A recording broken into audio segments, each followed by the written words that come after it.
Hi, I'm Dallas Mount with University of Wyoming Extension, and we're going to talk about what to consider when you're negotiating a pasture lease agreement. You might be on the pasture lease agreement. You might be on the landowner side of this, or you might be on the leasee side of this. And here's some important considerations when negotiating.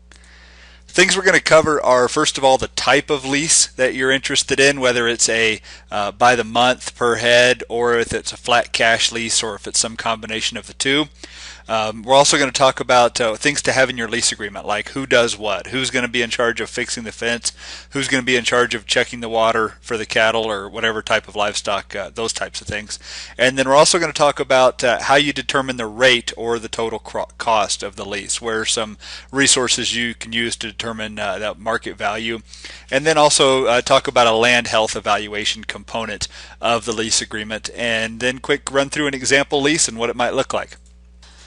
First thing to consider is the type of lease agreement that you're going to have. Probably the most common is the per head, per month, or some other period of time where you might talk about, well, we're going to pay for every cow or other type of animal, we're going to pay this much per month, and that's a pretty common lease agreement. There's some pluses and minuses to that we can discuss.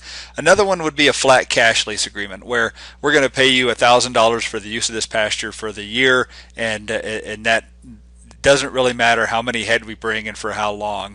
That's just the agreement. Very simple, but again, there's some pluses and minuses to that. And then also there's the combination agreement, which might say, well, we're going to pay you half of what we anticipate the value of the land to be up front, and that's going to be treated as a flat cash lease, where that's not refundable if the land is not used. But then once we meet a certain threshold with our head days, we're going to pay you an additional amount on top of that. So that would be what a combination lease agreement might look like.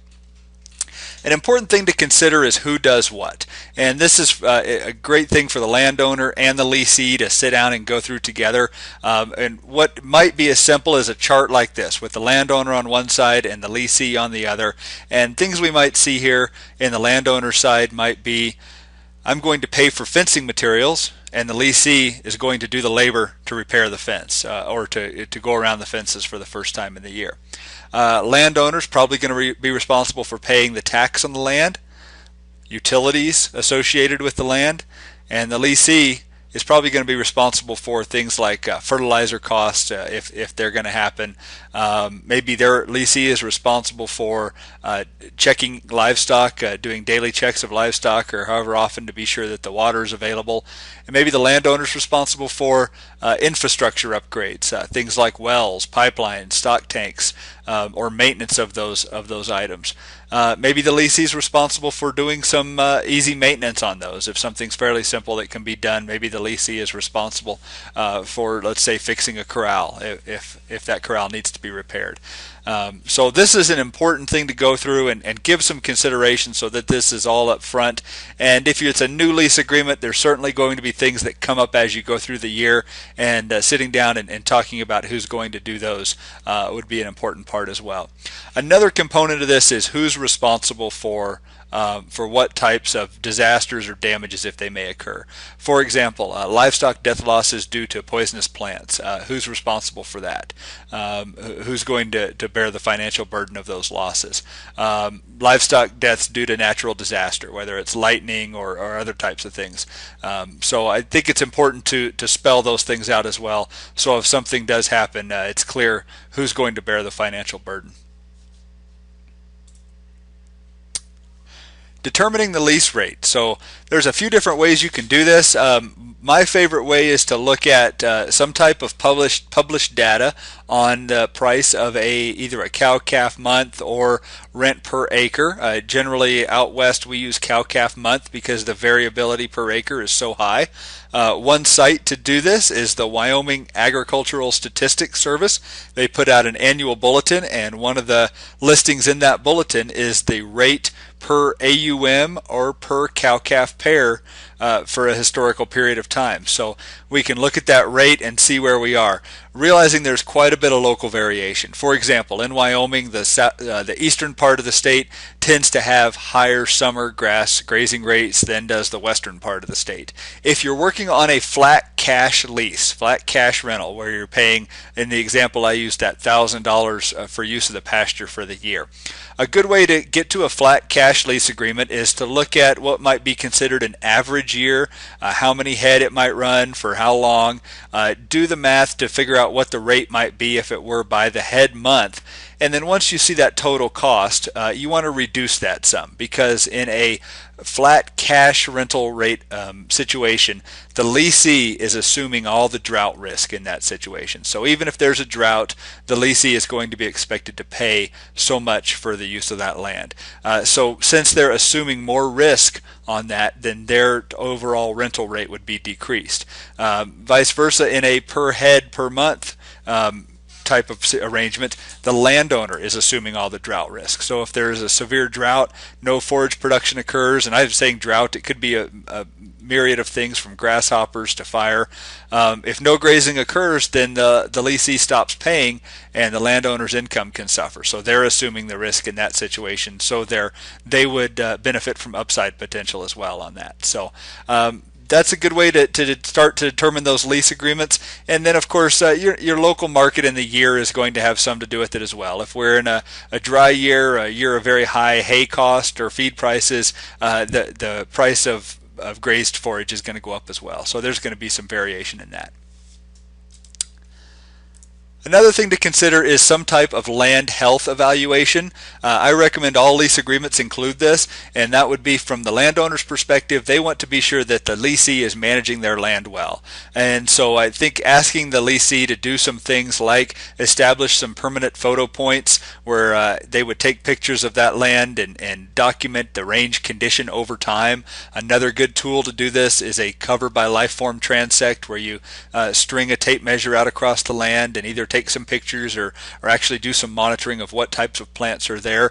And then the important part is to share these things and sit down together and discuss them and look at them together, both leasee and landowner, and just touch base and discuss the things that went on that year, whether it was drought or some other disaster, and then how we think the land is doing and what the indicators are saying. So if you need help establishing one of these, contact either your NRCS office, Conservation District, or Extension office, and any of those folks can help you do these. So I want to show you what an example lease might look like. This might be a piece of ground that I'm leasing, and let's say it's a 5,000 acre piece, and I hope to bring animals in on the 15th of May and graze those animals through a series of pastures until let's say the 1st of August. And I'm hoping to bring in 100 cows to do this, and those cows are going to have calves at their side. So this might be what my lease agreement looks like. I would take the number of animals times the number of months times whatever rate we agreed on would be our rental rate. Now let's say me as the livestock owner, I'm responsible for fixing fences, for doing daily checking of animals and those kind of things, and the landowner's just going to say there's the gate, and if you need any materials that are going to be used to do that, I'll provide those. So so that might be what our lease agreement looks like on the who does what side. So we want to do this not just as a per head per month, but as a combination cash lease agreement with increasing rental rates as we move forward with our grazing season. So that's what we expect to graze is that period of time. So here's what the total would be for grazing those animals during that period of time if we use the full allotment. So I've agreed that I'm going to pay 50% of this total dollar amount up front, and that's going to be provided to the landowner whether I graze a single animal or not. But what that'll provide me is a guarantee that I'll be able to turn out this many head for half that time, or half the head for the total amount of time. Once I have met that threshold and start grazing in excess of that, then I owe the landowner for that amount, which will be paid at the end of the grazing season. So that might be what our lease agreement looks like, just as a back of an envelope kind of sketch on that. So where to go from here? Well, we've talked about those major components. There are several different types of documents. different levels of complexity, all the way up to a full type of legal document, which if you're doing some major dealing on some good size operations, then you're going to definitely want to have those in place. If you're working with people that you've worked with for several years and are comfortable with them, you might just be comfortable with something sketched out by hand that goes through these things. Or if you're renegotiating something with an existing leasee, then you might be comfortable with that as well. So it's going to be to your discretion to use what type of lease agreement, the complexity and the legal jargonish, how much of that you want to include to protect yourself. So, but these are definitely some things to consider and should be included in every lease agreement. So if you have questions or want more resources, we'll provide a link here that'll take you to more resources for of this type of information, anywhere from example lease agreements to more details of these things that I've discussed. So hopefully this has been useful to you, and certainly feel free to call or email with questions to me or your local extension person. So this has been Dallas Mount with the University of Wyoming Extension, and this has been our WYO Rangecast.